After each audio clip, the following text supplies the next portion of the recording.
Right now, without thinking about it, you are doing something that will kill you if you stop. Breathing, you don't think about it, you don't have to.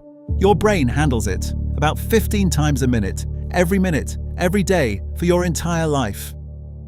But what if you couldn't? Not because you forgot, not because something blocked your airway. What if the oxygen simply ran out? You have 10 minutes. This is what happens next. At minute 0, you feel nothing unusual. Your lungs are still moving air. Your blood is still picking up oxygen. Your brain is still running every system in your body like a perfectly tuned machine. Here's the thing about oxygen deprivation. Your body doesn't sound an alarm the moment supply drops. It has reserves. Your blood carries a buffer, hemoglobin, packed into red blood cells, each one clinging to 4 oxygen molecules at a time. You have roughly 1,000 milliliters of usable oxygen stored in your blood and lungs right now. That buffer buys you time, but not much. The clock is running. At about 60 seconds, your oxygen saturation begins to drop. Normally it sits at around 98 to 99%. At 1 minute without fresh oxygen, it starts sliding. Your body has sensors, chemoreceptors, in your neck and brain. Their job is to monitor carbon dioxide levels in your blood. And here's the counterintuitive part. Your brain doesn't panic because you're low on oxygen. It panics because CO2 is building up. You feel the urge to breathe. It's uncomfortable, insistent, like a finger poking you in the chest. You can ignore it. Athletes do it all the time. Free divers train for years to resist this signal, but you're not a free diver. Your heart rate starts to climb. Your body is diverting blood to your brain and heart.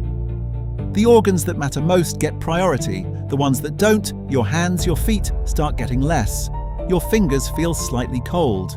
Oxygen saturation has dropped below 90%. Doctors call this hypoxia. Your cells are still functioning, but they're starting to run inefficiently, like an engine burning dirty fuel. Your brain is the first to complain. It consumes 20% of your body's oxygen despite being only 2% of your body weight. It is the most expensive organ you own, and it is the first to feel the shortage. At this point, you'd notice a mild headache, slight confusion, things feel a little slower. You might feel strangely calm. This isn't courage, it's a symptom. Your frontal lobe, the part responsible for judgment and decision-making, is already being rationed.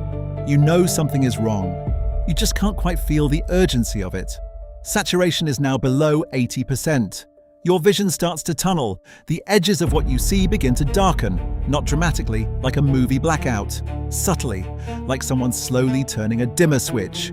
Your coordination is going. Reaching for something feels off. Your hands don't quite do what you ask. Your heart is working desperately hard now. It knows. Every beat is trying to push whatever oxygen remains to the organs that need it most.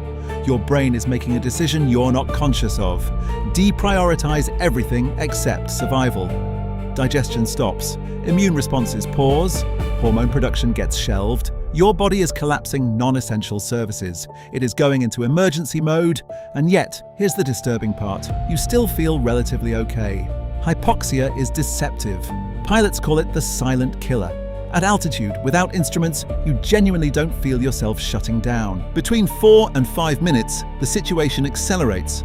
Oxygen saturation drops below 70%. Your neurons are misfiring. Signals that should be precise are now approximate, like trying to type with numb fingers. You would be unable to solve a simple maths problem. You might not remember where you are. Familiar words might slip away mid-sentence. Your muscles are weakening. Lactic acid is building up, the same burn you feel during intense exercise. Your cells are switching to anaerobic respiration, producing energy without oxygen, inefficiently, painfully. If you were standing, you would likely fall, not dramatically, just down. Your body is protecting the last few things it considers worth protecting. 6 minutes. This is the line that emergency medicine treats as critical. After 6 minutes of full oxygen deprivation, brain damage becomes likely. Neurons begin dying, not in clusters, but in cascades. Brain cells don't just stop working. They flood with calcium, swell, and burst. You would be unconscious by now. Your heart is still beating. It can survive longer than your brain. Cardiac muscle is more resilient, but it's under enormous strain. The electrical signals that keep your heart rhythm coordinated are starting to glitch. Arrhythmias, irregular beats. The pump is losing its timing. Your brainstem, the oldest, deepest part of your brain, is still trying. It controls your heartbeat, your breathing reflex, your blood pressure. It will be the last part of you to give up. At 8 minutes, the outcome is determined by what happens next, not by your body, by whoever finds you. If oxygen is restored now, with immediate intervention, some recovery is possible, but it will not be complete. Memory, personality, motor control, all of these may be permanently altered. At 10 minutes of total oxygen deprivation, survival without severe neurological damage is rare, not impossible. There are documented cases, people pulled from icy water, cold slowed their metabolism, bought extra minutes. Children recover better than adults. The brain is more plastic when young, but for most people, in most situations, 10 minutes is the end. Right now, your oxygen saturation is probably sitting comfortably at 98 or 99%. You've been breathing this whole time without thinking. Your chemoreceptors are quiet. Your neurons are firing cleanly. Your heart is beating at a rate it's perfectly happy with, and you didn't have to do anything. Breathing is the most important thing you do every minute of your life, and it's the one thing you never have to think about. Until now.